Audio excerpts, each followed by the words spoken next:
The Decline and Fall of Practically Everybody by Will Cuppy. Cheops, or Khufu. Egypt has been called the gift of the Nile. Once every year, the river overflows its banks, depositing a layer of rich alluvial soil on the parched ground. Then it recedes, and soon the whole countryside, as far as the eye can see, is covered with Egyptologists. From the remotest times, Egypt has been divided into two parts, Upper Egypt and Lower Egypt. Lower Egypt is the part at the top of the map, so that you have to travel south to find Upper Egypt. This seems perfectly all right to the inhabitants because the Nile rises in the south, so when you go up the river, naturally you go south, finally arriving in Upper Egypt, with Lower Egypt away up north. The ancient Egyptian word for south was upstream. It was the wrong word. Egypt was also divided politically until Menes, king of Upper Egypt, went and conquered Lower Egypt and founded the first dynasty of Upper and Lower Egypt in 3400 BC, or 3500 BC, or 3000 BC. Menes is said to have been devoured by a hippopotamus, a rather unlikely story since this animal is graminivorous and has never before been known to eat anybody else. Modern scholars, therefore, were inclined to regard Menes as a myth until recently, when it was pointed out that a slight error in the feeding habits of the hippopotamus does not necessarily prove that Menes never existed. Egyptologists are beginning to see this as we go to press. Menes may have been Aha, or Ohe. The Egyptians of the First Dynasty were already civilized in most respects. They had hieroglyphics, metal weapons for killing foreigners, numerous government officials, death, and taxes. Pre-dynastic Egyptians beat their wives with nabuts, or rough wooden quarterstaves. First Dynasty husbands used exquisitely wrought axes of porphyry, capable of breaking an arm at one blow. Properly speaking, civilization is what we have today, but it is nice to know that 50 centuries ago they were beginning to be more like us in a tiny country many thousands of miles from New York. Few people realize that the habitable portion of Egypt comprises only about 13,000 square miles. Some authorities believe the Sumerians were civilized before the Egyptians were. I don't myself. I have the feeling the Sumerians will blow over. I never argue with Sumerian enthusiasts. I just ask, but what about the Badarians? Some of the Egyptians were brighter than others. They invented mosquito netting, astrology, and a calendar that wouldn't work, so that New Year's Day finally fell on the 4th of July. They believed that the sun went sailing around Egypt all day in a boat, and a pig ate the moon every 2 weeks. This is called the wisdom of the ancients. Naturally, such people would wish to record their ideas so that others could make the same mistakes. Their hieroglyphics or picture writing consisted of owls, canaries, garter snakes, and the insides of alarm clocks. In spite of this excellent start, little of importance happened in Egypt until the Third Dynasty, when Imhotep the Wise, architect and chief minister to King Zoser, invented the pyramid, a new kind of huge royal tomb built of stone and guaranteed to protect the body of the pharaoh and a large amount of his property against disturbance for all time. That is to say, Imhotep the Wise originated the idea of concealing the royal corpse and his treasure in a monument so conspicuous that it could not possibly be missed by body snatchers and other thieves. The Egyptians believed that the body must be preserved indefinitely in order to obtain immortality. Shows what they knew. Of course, the pyramids were always robbed of their entire contents, but the pharaohs went right on building pyramids for several centuries before they noticed this catch in the way of hiding things. Imhotep's pyramid was not much good, really, for the steps, or terraces, were not filled in, and it was less than 200 feet high. Sneferu, founder of the 4th dynasty, made a better one with smooth sides, filling in the steps with bricks, which unfortunately soon fell out. The later pharaohs used stone for this purpose. It fell out too. Sneferu is now known merely as the father of Khufu, or Cheops, as the Greeks called him.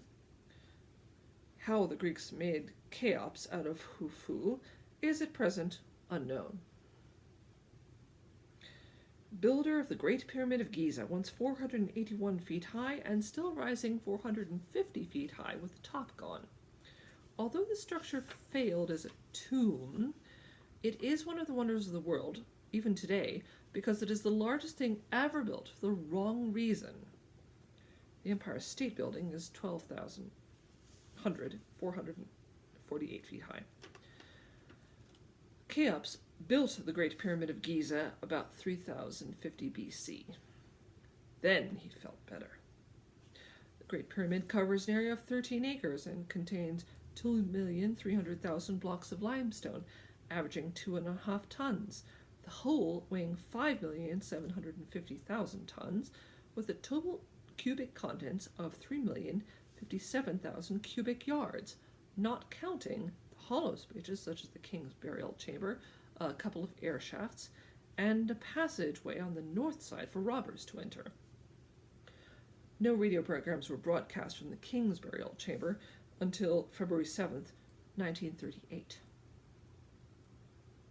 If these stones were cut into blocks 1 foot square and laid end to end, they would form a continuous line of square stones equal in length to 2/3 of the circumference of the Earth at the equator, or approximately 16,666 2/3 miles.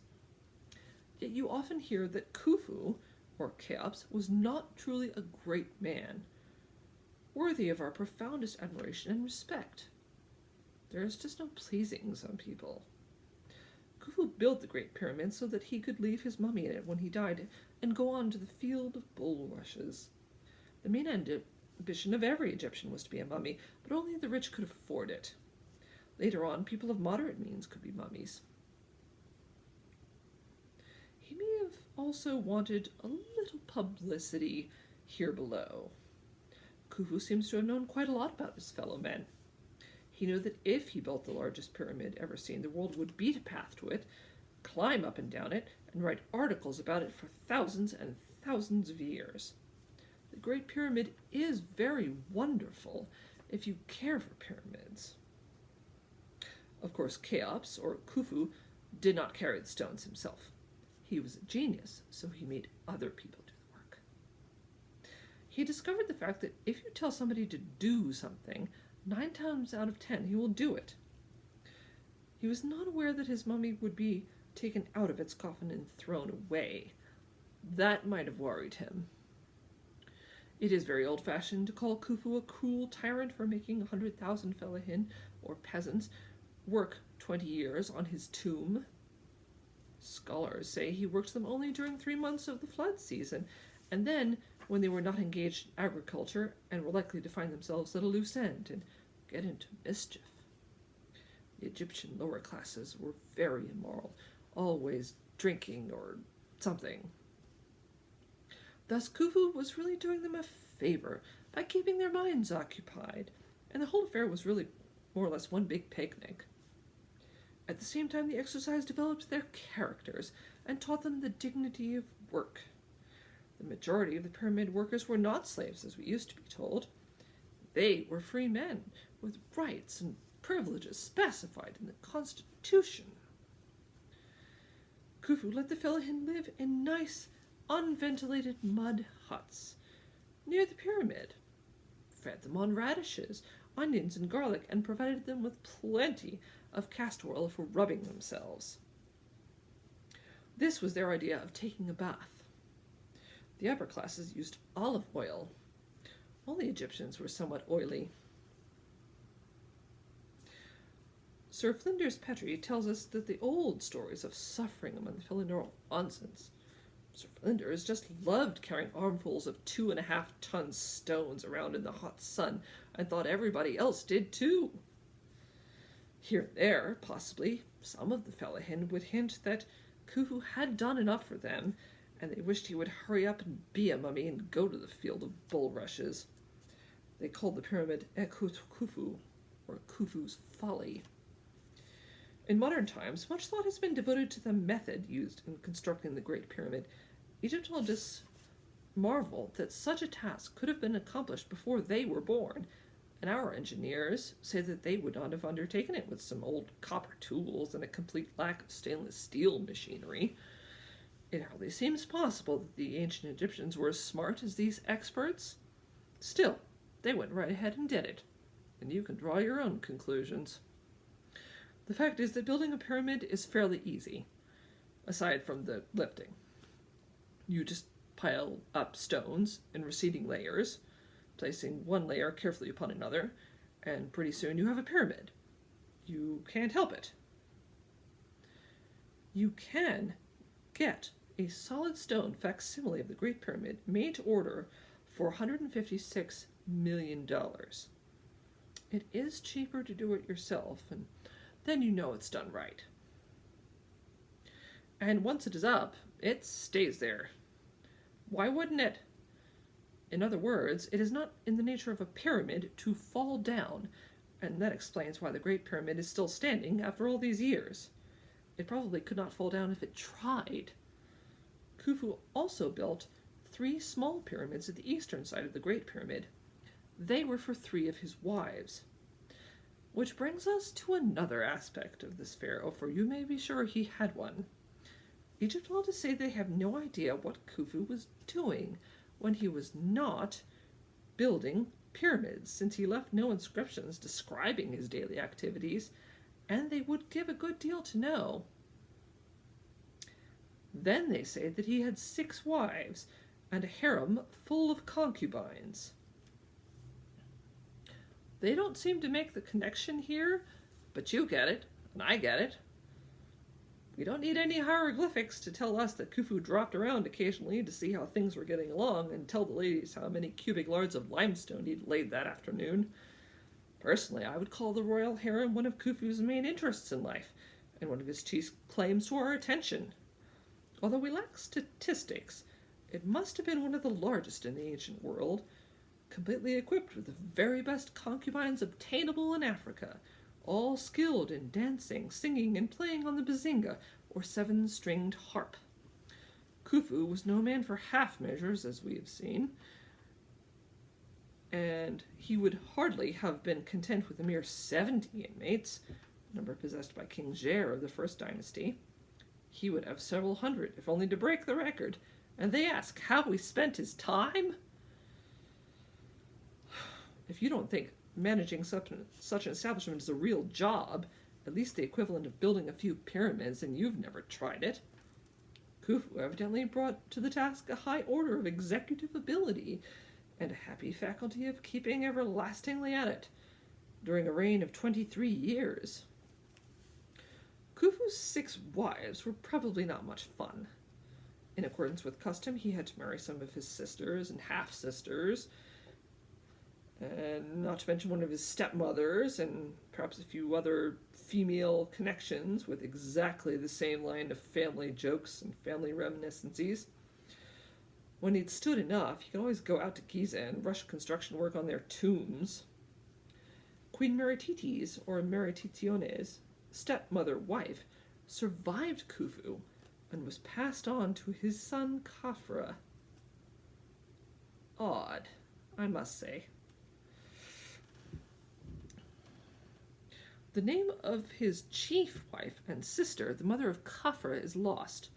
She is now known to Egyptologists as the lady who used to be in G1A, the first small pyramid. Queen Hanutzen, a wife and half-sister, drew G1C, and the occupant of G1B, the middle small pyramid, appears to have been a blonde of uncertain origin, an outsider who broke into the royal circle somehow and made good. This queen must have been a great comfort to Khufu. At least she wasn't a relative. We do not know much about this blonde lady. It seems though that Hetepheres II, one of Khufu's daughters, was a blonde, perhaps the first of actual record. She is shown with bright yellow hair, striped horizontally with red, in a wall painting in the tomb of Merisanka III, and certain scholars drew the conclusion that she must therefore have had a mother with the same coloring. Probably a foreigner, since all Egyptian women were brunettes. I'm afraid those are the only facts available at present. If you want to make trouble, of course, you could say the picture does not prove that Hetepheres II's hair was like that in real life, or that her mother was the blonde who was buried in G1b. It does prove rather neatly that the artist who decorated the tomb of Merisanka III had some red and yellow paint. Herodotus gives a different story about the middle small pyramid. He states that Khufu, suddenly going broke, left it to one of his daughters to raise the necessary funds and finish the Great Pyramid. She demanded a staggering fee and a block of stone from each person she interested, and did so well that she paid off the mortgage on her father's pyramid and had enough stones to build a little one of her own. Seems her heart was in her work. All Egyptologists regard this story as false. According to their computations, founded on careful and repeated measurements of the pyramid, the base of which is 150 feet square, they say it can't be done. I suppose they'd know. Anyway, Khufu's son Khafre, or Khafren, built the second pyramid of Giza, not quite so large as the Great Pyramid and not nearly so good, and the Great Sphinx, a stone portrait of himself with the body of a lion, symbolic of the pharaoh's power. There was also a minor pharaoh between Khufu and Khafre. All we know about him positively is his name, which was Raderef, or Tetefre, or Djidjefri, or Ratiosis. The Sphinx is also symbolic of Horus, which is symbolic of several other things. People who think the Sphinx is feminine sculpture and speak of it as she are mistaken. Some interesting structural details were uncovered in 1925 by Monsieur Berez of the Egyptian Department of Antiquities. But Khufu's line was slipping. The third pyramid of Giza, erected by Menkaura or Mycenarius, son of Khafre, was less than half as high as his father's, and he only had 20 concubines. He was an honest, well-meaning man, and a staunch friend of the Fellahin, so the country began to weaken and never fully recovered. As he was always giving presents to those of his subjects who were in need, he lost their respect. They thought he must be a half-wit for being so nice to them, and they refused to obey him. Thanks to General Vyse, who entered the third pyramid in 1837 and shipped part of its contents to the British Museum, the elaborate basalt sarcophagus of Menkaura is now at the bottom of the Mediterranean. His son, Shepseskaf, further lowered the royal dignity by permitting his favorite noble, Ta-Shepses, to kiss his foot instead of the ground. That sort of thing does not get pyramids built. And Shepseskaf left no pyramid, and the fourth dynasty quietly petered out. There is, as a rule, only one Khufu to a family. Little remains to be told. The pharaohs of the fifth dynasty were filled with loose chips and rubble. One of them was named Kakao, or Khufu, and another turned out to be a punster. Pepi, the first of the sixth dynasty, was a fine fellow, but something seemed to be wrong with his budget. And Pepi the second tried to bring back pyramids and prosperity, and as the pyramids were causing the trouble, it didn't help much. Then everybody got bored with pyramids and took up checkers.